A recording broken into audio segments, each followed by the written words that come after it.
Hey, good morning. Medyo matagal din tayo hindi nakapag-vlog. So, ayan, update ko lang sa aking setup ngayon. Kung nakita nyo yung mga dati kong videos, medyo iba na ngayon yung aking setup. So, ngayon meron akong maliit na monitor doon. Meron akong expose na 4K monitor.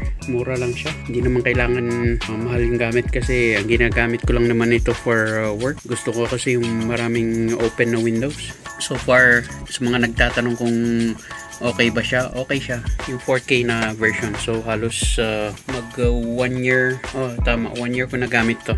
Yan, tapos meron akong dalawang mini computer dito. So itong nasa baba yung HP ProDesk.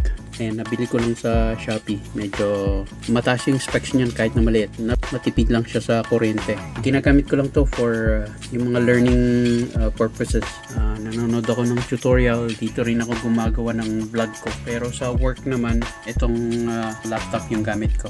So alternate. Yung monitor, nakashare yan sa laptop tsaka dun sa HP na ProDesk. Itong nasa taas, ito. Medyo ginawa ko siyang parang maliit na server pero hindi ko masyadong magamit ngayon kasi wala akong extra na saksakan. Puno na yung aking saksakan dito. Pero ito lahat gumagana yan, pati yung maliit na monitor ko dito sa baba. Ayan. Bakit marami akong monitor? Kasi yung sa work maraming windows na open. Tapos itong maliit na monitor nito, dito ko ino-open yung Discord na chat namin sa company para kung may message, alam ko agad na may message, nakikita ko agad kesa naman nakatago siya na maliit na window sa isang monitor. So dual monitor ang gamit ko sa work. Ganon din dito sa aking ginawa kong personal na computer, itong HP desk kasi nga matipid siya sa kuryente. Tapos meron din akong desktop dito sa ilalim. Meron siyang GPU pero madalang kong gamitin yan kasi ang taas ng consumption ng kuryente. So nandyan lang siya. Bali, pinost ko na siya sa Facebook for sale kasi nga hindi rin naman ako nag-games. Binuo ko yan dati pang video editing kaya lang pwede na akong mag-video edit sa laptop. Mataas din naman yung specs ng laptop na gamit ko. Tapos ang ginagawa ko ngayon, gumagawa ako ng mga vlog. Hindi pala vlog, blog. Ayan, meron akong vlog. Yung nagsusulat lang ako ng mga natututunan ko sa Linux, sa WordPress.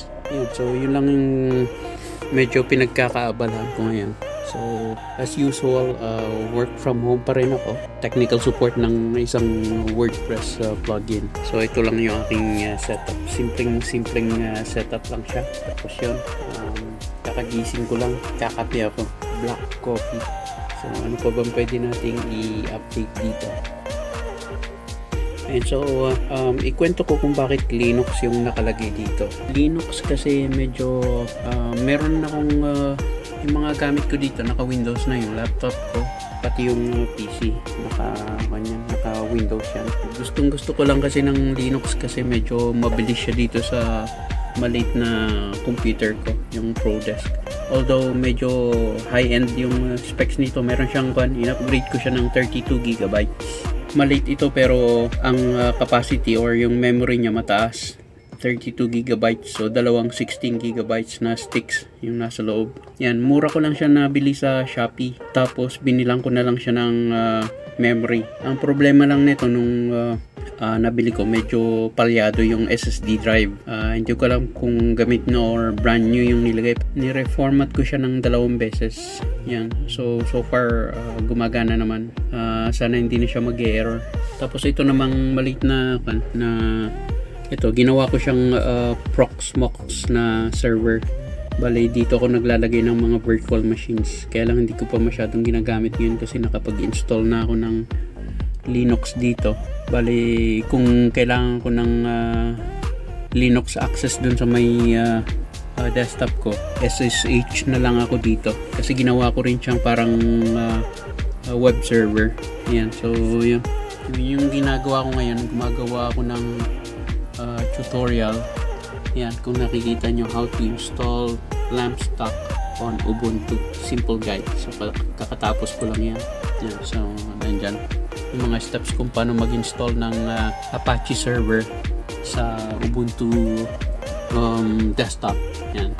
So yung address ng blog ko ito, kung gusto nyong tignan, Mga one lang yan, mga rants lang laman yan, tsaka mga tutorials. Kasi minsan nakakalimutan ko yung mga commands na ginagamit kasi nga pagka sa Linux kasi command line ang gamit, nawawala sa memory core. Nakakalimutan ko yung mga commands, kaya ang ginagawa ko, nire-record ko na lang sa vlog para kung halimbawa nakalimutan ko, buksan ko lang yung aking vlog, nandun na lahat yung mga commands. So ayan ayan, how to install Apache 2, tapos ayan meron pa mga screenshot, tapos ito yung command.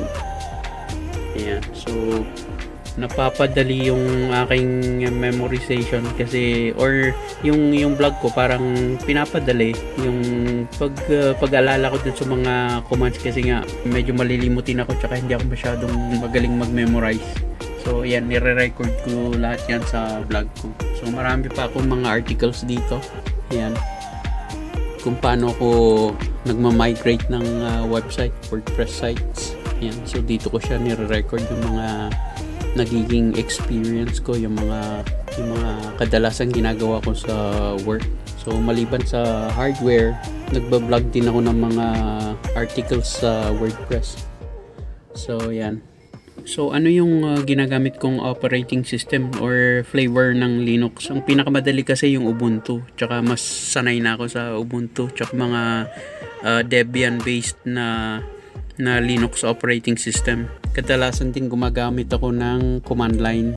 Yan, yung mga terminal, yung bash. Yan, hindi naman ako expert pero kailangan pag-aralan kasi paano kung walang user interface, kung paano kung yung Ubuntu server, kailangan mo puro keyboard lang ang gamit mo dun, hindi ka pwedeng gumamit ng mouse, puro command lang. So ayan, pinag-aralan ko yung basic kung paano mag-create ng text file, paano mag-delete ng files, paano mag-copy ng files, paano mag-create ng subdirectories sa Ubuntu.